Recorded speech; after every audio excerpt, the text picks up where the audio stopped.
Hello दोस्तों, मेरा नाम है मयंक वर्मा।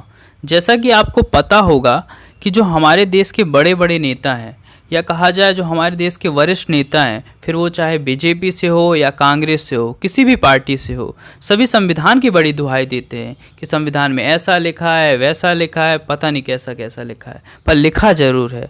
उनमें से बहुत से लोगों को तो संविधान का इतिहास भी नहीं पता होगा।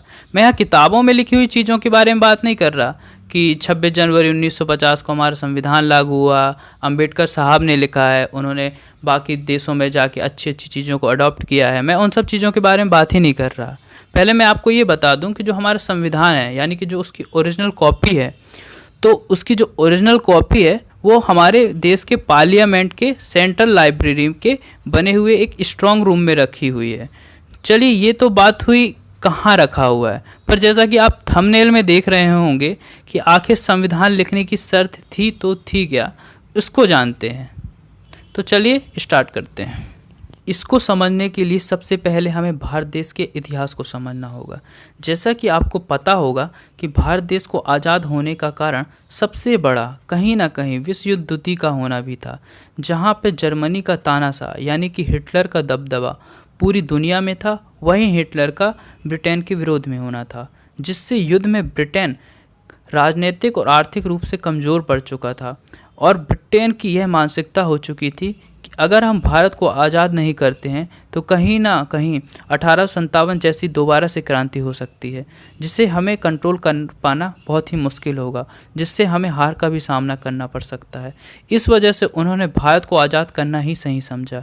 जैसे ही भारत आज़ाद हुआ तो भारत देश को चलाने के लिए कोई व्यवस्था का होना बहुत ज़रूरी था, जैसे कि लोगों को न्याय कैसे मिलेगा, भारत का प्रमुख कौन होगा, आदि ऐसी कुछ व्यवस्था। और इस व्यवस्था को बनाने के लिए ही एक संविधान सभा का निर्माण सन 1946 को किया गया।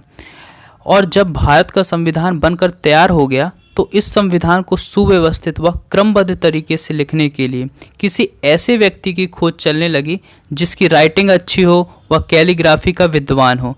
चूँकि अमेरिका और फ्रांस जैसे देश का संविधान हाथों से लिखा गया था, तो इसी बात को मद्देनज़र रखते हुए संविधान को भी लिखित होने की मांग की गई। और इस व्यक्ति की खोज के लिए, जैसा कि आपको मालूम होगा, उस समय शांति निकेतन का नाम जोरों शोरों से चलता था। इसी बात को जानकर नेहरू जी ने शांति निकेतन स्कूल पहुँचे और वहाँ पर प्रेम बिहारी नारायण रायजादा के बारे में पता किया। चूँकि प्रेम बिहारी नारायण रायजादा उस समय दिल्ली यूनिवर्सिटी के एक कॉलेज में पढ़ रहे थे। इसके कारण जवाहरलाल नेहरू ने प्रेम बिहारी नारायण रायजादा से संपर्क किया और उन्होंने प्रेम बिहारी नारायण रायजादा के सामने भारत देश के संविधान लिखने की बात रखी और मनचाहा मेहनताना भी लेने की भी बात रखी। लेकिन जब प्रेम बिहारी नारायण रायजादा ने ये बात सुनी तो उन्होंने किसी भी प्रकार का मेहनताना लेने से मना कर दिया, बल्कि उन्होंने संविधान को लिखने के लिए जवाहरलाल नेहरू के सामने एक शर्त रखी। और उस शर्त में उन्होंने बोला कि मैं संविधान लिखने के लिए तैयार हूँ, लेकिन संविधान की किताब के हर पन्ने पर अपना नाम और संविधान की किताब के आखिरी पन्ने पर अपने दादाजी यानी कि रामदास का नाम लिखने की पेशकश की। जब नेहरू जी ने ये बात सुनी तो उन्होंने इस बात पर सहमति भी दे दी। और इसी वजह से शायद आपने देखा हो कि संविधान के हर पन्ने में प्रेम बिहारी नारायण रायजादा लिखा हुआ होता है और आखिरी पन्ने पर उनके दादाजी यानी कि रामदास का नाम भी लिखा होता है।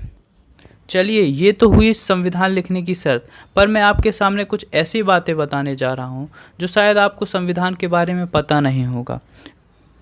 फैक्ट नंबर 1, जब अब्दुल कलाम राष्ट्रपति के पद पर थे तब उन्होंने संविधान की असली किताबों को देखने की बात रखी। और जब उन्होंने किताब को देखा और उसमें राजेंद्र प्रसाद के छोटे और तिरछे साइन देखे तो उन्होंने वहाँ पे खड़े अधिकारी से इसकी बात पूछी।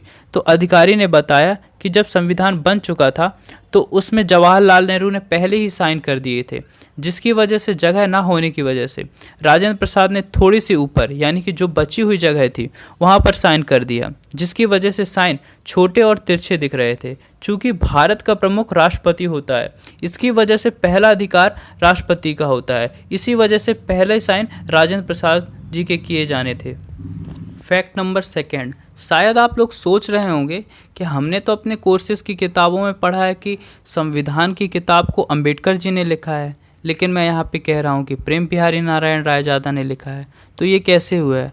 मैं ये नहीं कह रहा कि आप लोगों ने गलत पढ़ा है, आपने बिल्कुल सही पढ़ा है, लेकिन जो आपने पढ़ा है उसमें आपको ये सुधार कर लेना चाहिए कि जो संविधान का विचार है वो अंबेडकर जी के थे, और जो लिखा गया है यानी कि जो कलम से लिखा गया है वो प्रेम बिहारी नारायण रायजादा ने लिखा है। ये कुछ वैसे ही है जैसे महाभारत को लिखा गणेश जी ने है और विचार वेद व्यास जी के थे। कुछ इसी प्रकार से संविधान को लिखा गया है। मतलब कि संविधान को लिखा किसके द्वारा गया है? प्रेम बिहारी नारायण रायजादा के द्वारा, और विचार किसके थे? अंबेडकर जी के। तो ये कुछ ऐसा था। फैक्ट नंबर 3, शायद आप में से बहुत से लोग सोच रहे होंगे कि कहीं ना कहीं भारत का सम्मान इस किताब से जुड़ा हुआ है, तो आखिर जो हमारी सरकार है इसकी सुरक्षा के लिए क्या कर रही है? तो मैं आपको ये बता दूं कि अगर आप कुछ साइट में जाएंगे या विकिपीडिया में जाएंगे तो उसमें बताया गया है कि इस किताब को एक हीलियम गैस के जार में रखा गया है, जो कि गलत है। क्योंकि मैं एक लाइब्रेरी इंचार्ज का इंटरव्यू देख रहा था तो उसमें बताया गया था कि इसको पहले ज़रूर हीलियम गैस के जार में रखा गया था, जो कि अमेरिका से कॉपी किया गया था, लेकिन ये भारत में फेल हो गया था, जिसकी वजह से इसे नाइट्रोजन गैस के जार में रख दिया गया। और इसमें ह्यूमिडिटी को बरकरार रखने के लिए, कंट्रोल करने के लिए इसमें 2 मीटर लगा दिए गए ताकि इसके पेज खराब ना हो और किताब को क्षति ना पहुँचे। फैक्ट नंबर 4, अगर आप सोच रहे होंगे कि संविधान की ओरिजिनल कॉपी जो कि हिंदी और इंग्लिश में है अगर आप देखना चाहते हैं तो ये शायद मुश्किल हो सकता है, क्योंकि इसमें आपको 5 लोगों की परमिशन लेने की ज़रूरत होगी। 1 लोकसभा सचिव की, दूसरा पार्लियामेंट सिक्योरिटी के चीफ की, तीसरा उस कमरे के इंचार्ज की, और साथ में ही 2 गवाह की ज़रूरत होगी। और जब आप उस कमरे में जाते हैं तो उस टाइम को रजिस्टर में नोट भी किया जाएगा।